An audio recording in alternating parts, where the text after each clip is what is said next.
why it had to happen. Absolutely. Yeah. Absolutely. Like I said, though, that OR, they don't play with the operating room, Yeah. no way.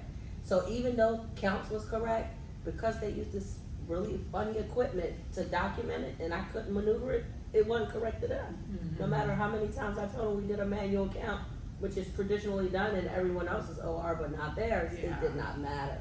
Yeah. So yeah, it definitely taught me a lot, and it also taught me, as a travel nurse, don't get out here early in the game. As a nurse, period, when it comes down to the real contract world, that let me see how they see you from a business perspective. Right. You're really there they're not there to train you, they're not there to coach you or remediate and all of that thing. You really need to know your stuff, and when you don't, you jeopardizing so many things for not only you, but the quality of care you can give your patients. Yeah.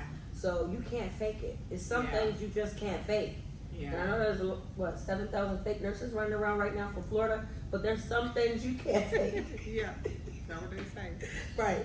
But I'm telling you, you can't fake some things. And as a traveler, I learned that early in the game Yeah. with that experience. Like, oh my God, you really got to know these systems. And there's tons of healthcare systems and equipment. There's even different little things, IVs. You go to start an IV at one hospital and go to the next one. Completely different. Completely different. It's completely different. I mean, you talk about put you in a chokehold. It's completely So, different. and I get it from a business perspective. They don't have time. Yeah. You have to know what you're doing, and so it holds you accountable. Yeah. And now looking back as a business owner and a nurse, I'm glad I experienced that when I did. Mm-hmm. I got my little PTSD now from that. You know, if you put me in the operating room right now, I'm gonna shake a little bit. I ain't lying. You know, some things you go through in life, you still get a little queasy about it. Yeah. So I'll never forget that moment. But at the same time, it definitely made me focus more on giving the best patient outcome. Yeah. And that's really what it's about. about. That's what it's about. So let me ask you this, because this has been a common theme or discussion that I've seen throughout social media, on these social media streets. And I know I don't comment on these things publicly. Right. Because I have a completely different perspective on them. But there has been a lot of talk of nurses being disposable. Nurses are disposable. The hospital CEO makes millions while the nurse makes X, Y, and Z. And before y'all come for me, because I know y'all are, listen to this in this totality, and everything I have to say. I am not saying that nurses do not deserve more money. Hell yeah, we deserve more, right? So that's not what I'm saying before y'all come for me. What I'm saying is the narrative that's being painted from my perspective, that nurses are disposable, I can say from sitting in executive leadership roles as a nurse that is not the case. Right. I promise y'all, it is so much bigger than that, right? Because the reality of it is, Why act like down here?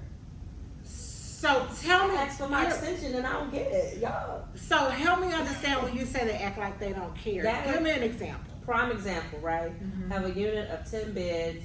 Let's say it's 10 beds. They're all full. You got 5 nurses on the board and a charge nurse. Okay. 2 of them are new grads. Wait. I just said 5 nurses. No, you got a charge nurse and 5 nurses on the board. 3 of them are new grads.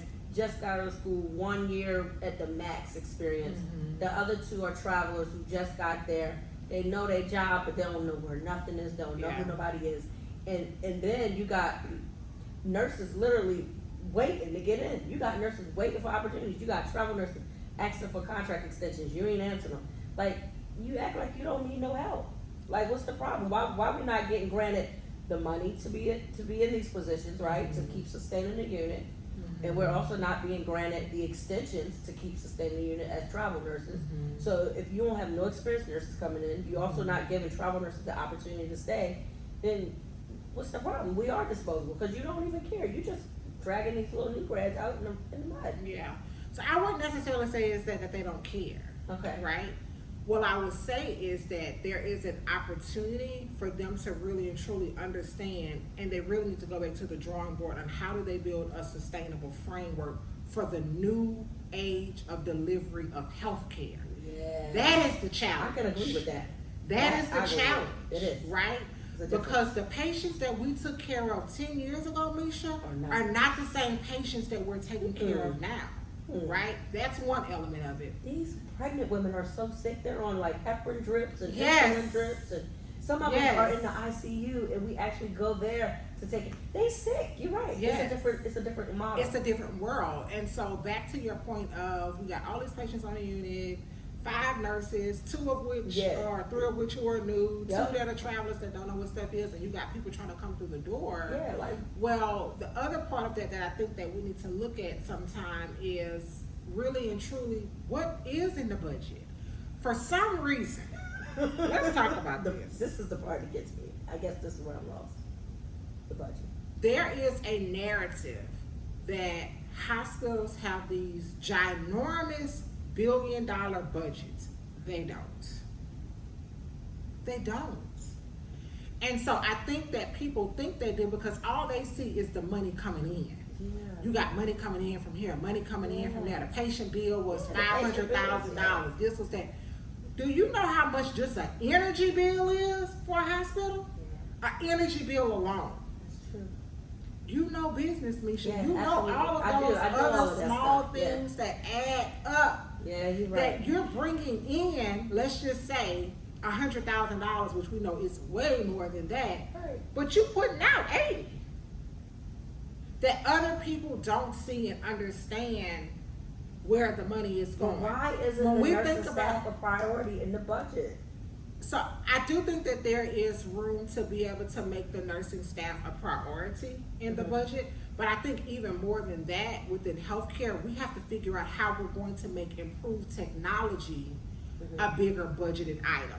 Because what's happening is patients are getting sicker, they're getting sicker younger, they're getting sicker more, and so therefore the demand is really and truly higher. Yes, we do have a nursing shortage in real life. It's not made up. Yes, we do have that demand, and so the demand is higher than what the supply is right now, right? And so it's how do we take and fill this gap? Because I can go out here and keep hiring as nurses continue to evolve within their career and they go on their ordained path, which you should. Yeah. It's going to be a continuous cycle. That's true. So how do we now start to really and truly take best practices from other countries and incorporate more technology to help us to be able to reach more people? It's all about how can I do more with less? How That's can that impact that I was talking about. Yes. Yes. Okay. How can I do understand more that. with less? And that's just the and when I say less, I don't mean less in a sense of I'm trying to penny pinch. I don't want to spend, if I got $1, I only want to spend 20 cents because I want to put 80 cents in my pocket.